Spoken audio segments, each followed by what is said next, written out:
Welcome back to The Grind for a video on how to fly Danav, where we're going to go through some gameplay and my experience with him so far. I am a little bit underwhelmed because of the tower levels that he can get through are not quite as high as I'm used to with other dragons, but he is a fun warrior to fly. I have enjoyed using him with his spells and doing my best to improve and get through some of these tougher bases. So I was wrong. Technically, the dragons that I'm using are Harbinger, but they're only one level into Harbinger. They haven't been leveled up at all. So essentially, they're at the strength of an Obsidian dragon. Now, this base is half the defense power of this dragon's attack power, so it should be expected to be an easy base, even though the towers are 50-something. And you can see that he tears through these towers very easily, despite a defender. But that doesn't mean a whole lot because we do know that the defense power is significantly less. But you can see how hitting down, this dragon completely tears through a base. Now this is a stronger base, 2 billion defense, and it is defended as well. I struggled on this base many times. As you can see, if you do not get through the storm tower and the mage towers before the spell expires, you're mage drained and then you're basically dead. After several times, I was able to get one that the timing was right. I'm not sure if they delayed placing another super shot or if I just delayed my spell long enough. I was able to burn through those mage towers in time, and then after the red mage was gone, I could freeze the remaining towers so that they couldn't kill me, and I was able to finish it. And we got to remember to turn off the damage boost spell as soon as possible because you don't want to drain it more rage than necessary. And when you come into the next island, make sure you're using the blue spell as frequently as possible, because if you prioritize the free spell, or if you ever go down to 0 rage, it becomes a challenge to stay alive. You want to make sure that you're saving enough, at least 1 bar of rage, for the blue spell when it's available. This next base has level 54 towers at 1.74 billion defense and is defended as well.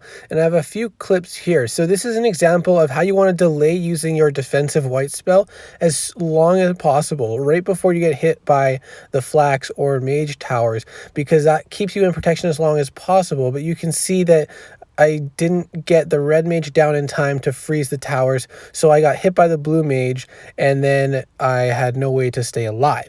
So in this clip, you can see again, I delay using the white spell as long as possible, and then I focus on taking out the red and dark flak next so that I have less damage dealing towers. But a well-timed stun from the super shot from the dark flak really screwed me up and I almost died.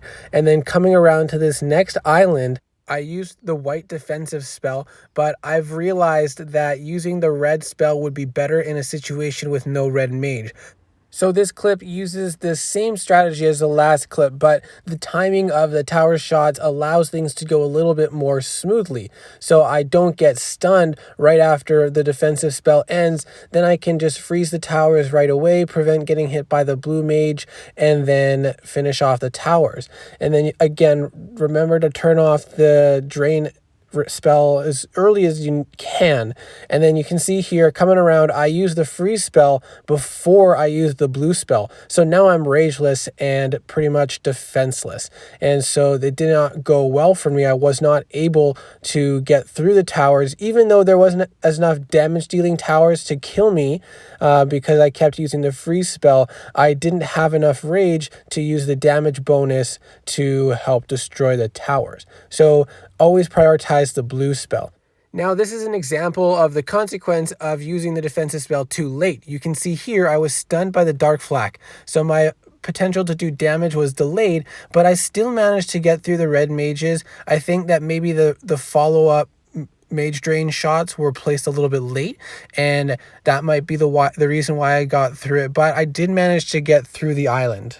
And then prioritizing the blue mage allows you to have more rage coming into the island to hit the farms and mills with the damage boost on and the red freeze spell to do a little bit of an extra damage burst. So this is one of the other more successful clips. The last clip you saw me take out both the mages after the storm or shield tower. Now I'm going after the mage and the damage dealing tower, because if the red mage is gone, you can freeze the mage shots from a blue mage and it's not that big of a deal. And you're only left with 1 damage dealing tower. Once again, prioritize that blue spell as often as you can, and then using the freeze spell to help burst down towers is very effective. And if you can time it between freezes, that's even better. And then using again the blue spell, making sure you save a rage. So I turned off the damage dealing spells so that I could gain up some rage, use the blue spell, and then turn it back on and use the free spell a couple times to help burst damage between the heals.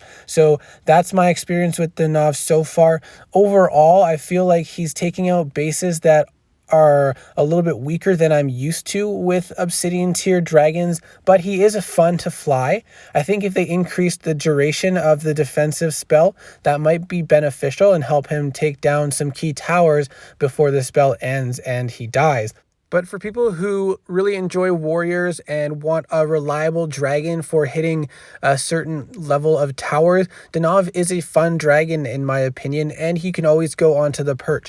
I don't think he's as strong as Gig. I never personally flew Gig, but from what I've seen and heard, Gig is a powerhouse, and I don't see Danav doing that, at least not at my tier, and maybe things shift a little bit at higher tiers.